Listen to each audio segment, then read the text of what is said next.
Bom, pessoal, agora a gente vai ver sobre desenho isométrico, tá? A geometria isométrica, ela proporciona uma representação do objeto de maneira mais uniforme e representando três ângulos, três faces do objeto.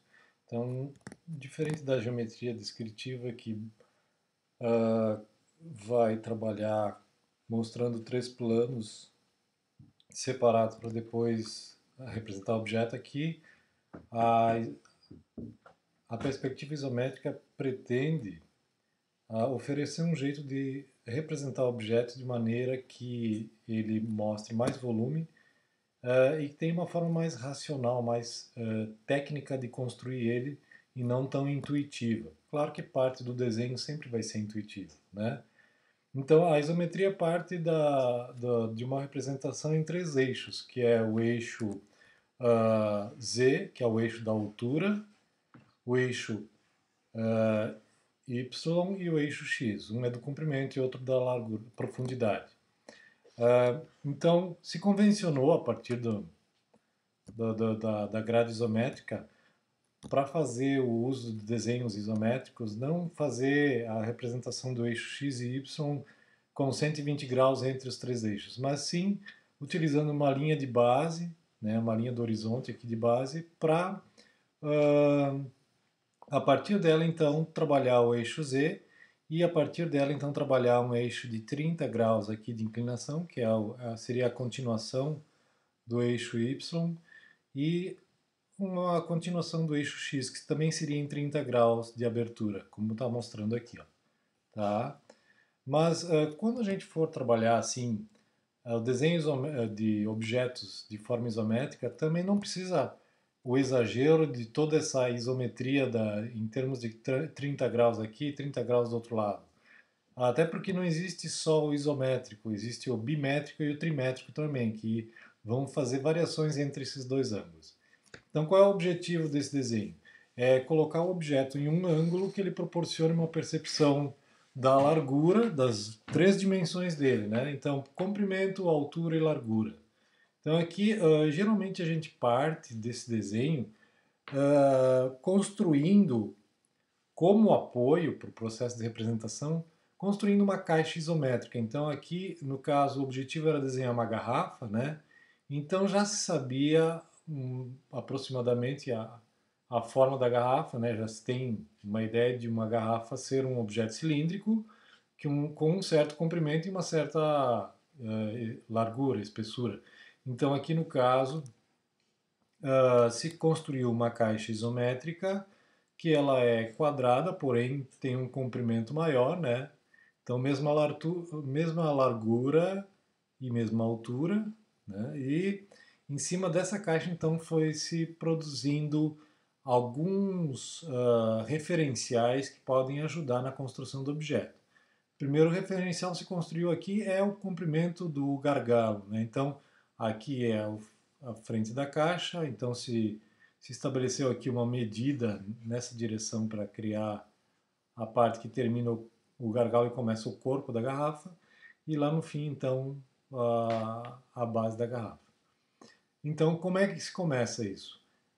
Depois de desenhar a caixa em perspectiva, né, de preferência que esse ponto esquerdo inferior coincida com essa linha que vai lá para o ponto de fuga, né? Então, e com o ponto direito superior. Isso ajuda a diminuir o número de linhas que vão ser puxadas, ajuda a não embaralhar a visão. Então, aqui na frente, como eu precisava fazer um bico menor no centro, então se estabeleceu aqui através desse X e dessa cruz, né? E sempre procurando estabelecer o centro de cada uma das arestas aqui, né? Então, a aresta que forma a face frontal. Então, procurar no máximo possível o centro dessa referência, traçar essas linhas. Então, aqui no meio, se foram traçadas também outra caixa menor para servir de referência para a construção da elipse do bico da garrafa. Como é que essa elipse é construída? Ah, vamos exemplificar por aqui, ó, ou pelo fundo da garrafa, olha lá. No fundo da garrafa, a gente pode mostrar como a elipse é construída. Então, a partir daquele quadrado do fundo, né, em perspectiva, se faz o X, cruzando os pontos opostos aqui dos cantos, e depois uma cruz cruzando as partes centrais. Tá? E a partir disso, então, se começa a traçar a elipse. Essa elipse ela vai ter um comprimento maior na linha que oferece a maior medida aqui, que é essa transversal aqui. Ó. Então, ela é a distância maior.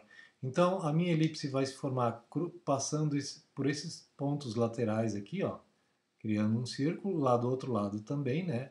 Uma espécie de elipse, tá?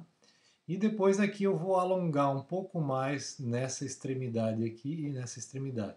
Então é o mesmo caso da elipse feita em perspectiva com o compasso, né? No compasso eu teria uma forma de produzir essa elipse, só que ela ficaria um pouco falsa. Então, feita à mão livre, ela fica um pouco mais verdadeira. Tá? Então, ela vai ser um pouco mais alongada nesse sentido aqui, do canto esquerdo It's 16 superior ao hours. canto direito inferior. E mais estreitinha nesse sentido. Então, aqui eu faço a elipse. Tá? A mesma coisa se faz nessa parte média aqui. Se traça aqui então a cruz e o X. A elipse vai passar lá por aqueles dois pontos, passa por esses outros dois pontos superiores. E depois ela é levemente alongada aqui nessas outras extremidades. E claro, depois eu vou pegar a tangente de uma elipse com a tangente da outra, né? Passando uma linha que cruza nessas duas tangentes aqui, né, nas duas extremidades. Aqui o caso foi um desenho à mão livre, então alguma irregularidade vai acontecer aqui da linha, porque ninguém traça, e o objetivo também não é traçar reto como uma régua. Não é?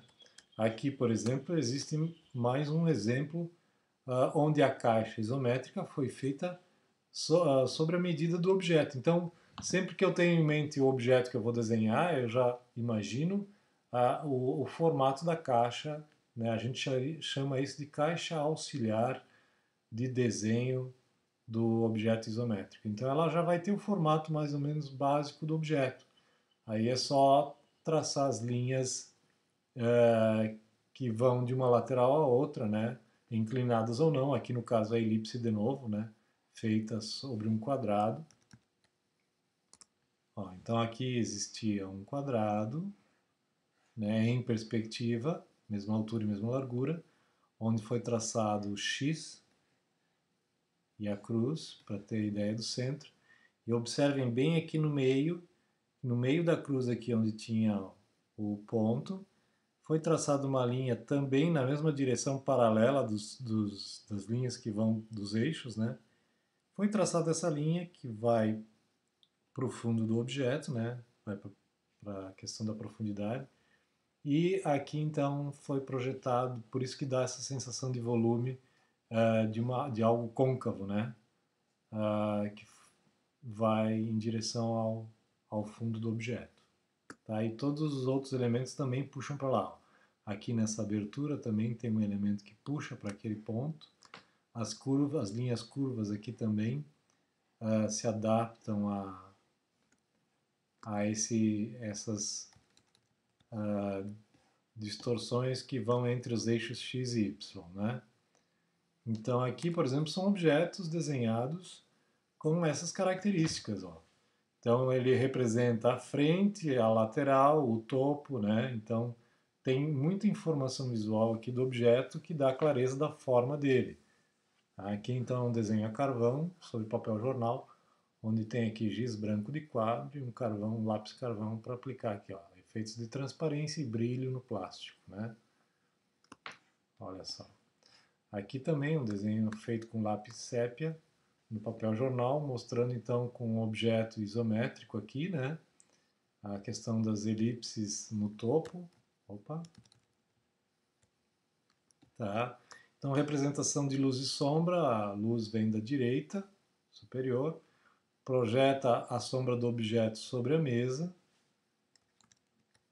e uma face mais escura que a outra, né? A parte de cima um pouco mais clara e vai escurecendo a base.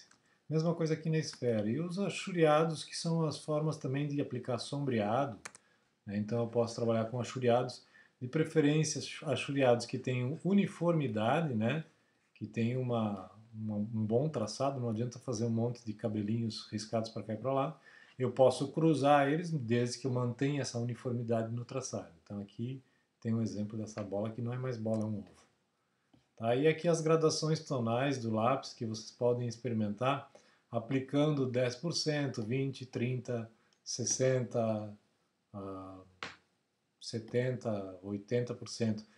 O segredo aqui é nunca aplicar a tonalidade toda de uma vez. É sempre aplicar 10%, reaplicar mais 10% e aplicando gradativamente para ter uma gradação tonal suave e um bom aproveitamento da textura do papel, da porosidade.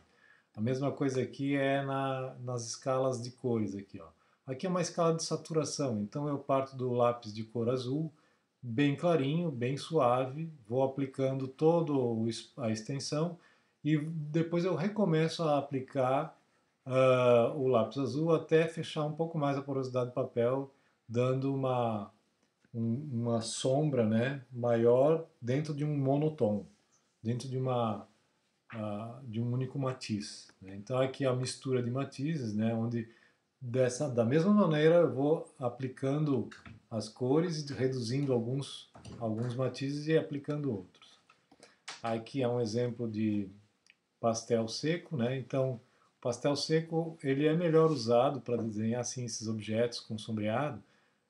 Ele em pó, então com estilete raspa ele num papel, pega uma buchinha de algodão, vai batendo sobre o pastel e depois passa aqui suavemente sobre o papel e vai adicionando aos poucos.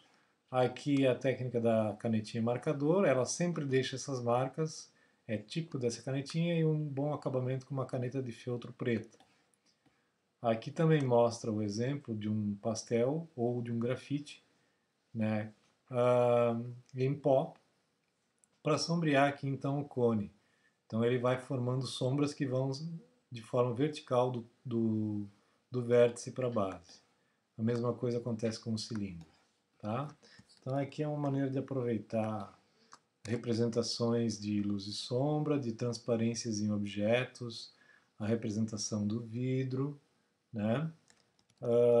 Então aqui o vidro sempre vai mostrar manchas, transparências, que a gente pode, junto com o carvão, trabalhar com um pastel ou um giz de quadro. É isso aí.